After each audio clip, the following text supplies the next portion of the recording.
Assalamualaikum warahmatullahi wabarakatuh. Kami dari kelompok 4 ingin mempresentasikan tentang akuntansi pertanggungjawaban dan penilaian kinerja manajer. Anggota kelompok Aprilio Artanto, Dewa Kusuma Wardana, Muhammad Rizkan Dawasarian, Muhammad Ainur Rasuli, Ahmad Khairul Rasidin, Abdul Hamid Syarif, dan Prasetyo Utomo. Akuntansi pertanggungjawaban adalah merupakan suatu sistem yang dirancang untuk mengakumulasikan dan melaporkan biaya serta mengukur hasil dari tiap level pusat pertanggungjawaban, sehingga apabila terjadi penyimpangan dapat ditelusuri penyebab dan penanggung-jawabannya. Akuntansi penanggung-jawaban menunjukkan bermacam-macam konsep dan alat yang digunakan untuk mengukur kinerja karyawan dan departemen dalam mencapai tujuan atau behavior congruent. Tujuan akuntansi pertanggungjawaban yang pertama adalah menciptakan sistem pengendalian manajemen dengan menentukan target jangka panjang dan jangka pendek. Yang kedua, penetapan target mempengaruhi perilaku para pegawai. Yang ketiga, target meliputi profitabilitas, posisi pasar, produktivitas, kepemimpinan produk, pengembangan pegawai, tanggung jawab publik. Dan yang terakhir adalah kombinasi target menghindarkan penekanan berlebihan pada pencapaian target tunggal. Kemudian selanjutnya adalah pusat pertanggungjawaban. Pusat pertanggungjawaban merupakan suatu tingkatan bisnis di mana manajer mempunyai pertanggungjawaban untuk melaporkan aktivitasnya dan mempertanggungjawabkan aktivitas yang telah dilakukannya. Dan dalam pelaksanaannya, manajer pusat pertanggungjawaban dibantu oleh manajer lain dan bekerja-kerja. Tipe pusat pertanggungjawaban. 1. Cost center atau pusat biaya.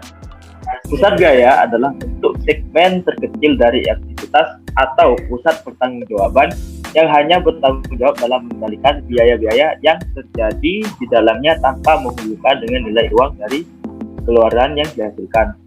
Tujuan dari manajer pusat biaya ini adalah meminimalkan perbedaan antara realisasi biaya dengan anggarannya. Misalnya, prestasi bagian produksi yang meliputi efisiensi kerja, pencapaian target produksi, kualitas produksi, serta efektivitas kerja. Yang kedua, revenue center atau pusat penjualan. Pusat pendapatan atau penjualan adalah pusat penjualan yang keluarannya dapat diukur dengan satuan moneter, sedangkan masukannya tidak. Jadi, prestasi manajernya dinilai atas dasar pendapatan pada pusat pertanggungjawaban yang dipimpin. Yang ketiga, profit center atau pusat laba. Pusat laba adalah pusat pertanggungjawaban di mana baik masukan biaya yang dikonsumsi maupun keluarannya, pendapatan yang berhasil dicapai dapat diukur dengan satuan moneter. Selisih antara pendapatan dengan biaya adalah laba yang diperoleh atau rugi yang diderita. Kemudian yang keempat, investment center, pusat investasi. Pusat investasi merupakan pusat pertanggungjawaban yang paling luas karenanya manajer berwenang dalam mengendalikan pendapatan dan biayanya, baik biaya operasi maupun biaya yang timbul sehubungan dengan usaha memperoleh sumber daya dan menentukan barang modal yang akan dibeli.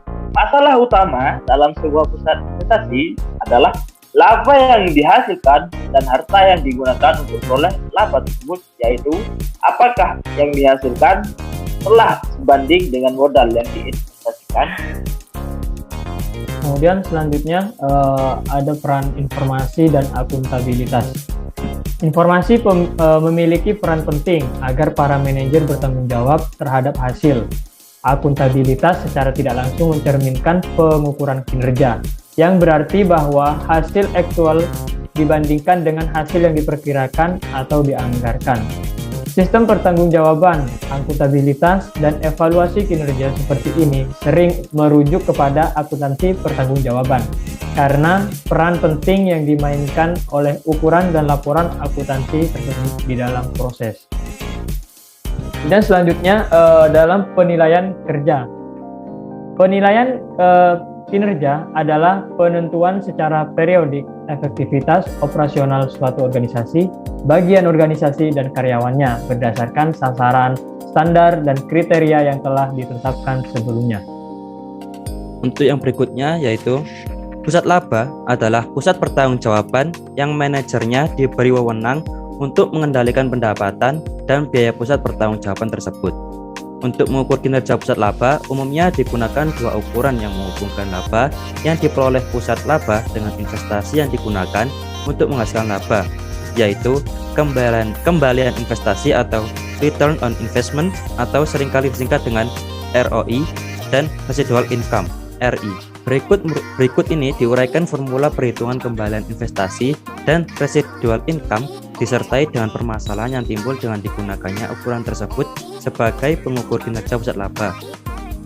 Untuk yang pertama, return on investment atau ROI merupakan perbandingan laba dengan investasi yang digunakan untuk menghasilkan laba.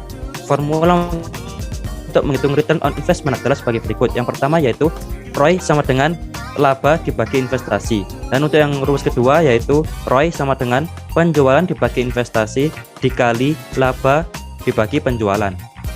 Untuk yang berikutnya yaitu dalam menggunakan kembalian ROI sebagai ukuran kinerja diperlukan kebijakan manajemen yang bersangkutan dengan pertama, penentuan komponen yang digunakan untuk menghitung laba terdiri dari komponen pendapatan dan komponen biaya. Dan yang kedua, penentuan aktivitas yang diperhitungkan ke dalam investment base.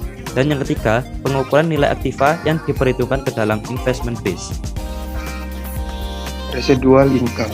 Residual income dihitung dengan mengurangi laba yang diperoleh pusat laba dengan beban modal atau capital charge. Tarif yang digunakan untuk menghitung beban modal ditetapkan oleh kantor pusat.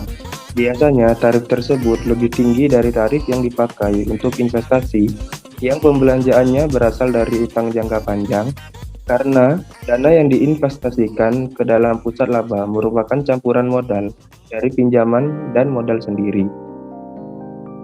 Selanjutnya adalah desentralisasi.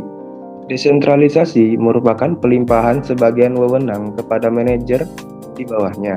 Wewenang pembuatan keputusan tidak hanya dilakukan oleh pimpinan puncak, tapi melibatkan juga bawahannya.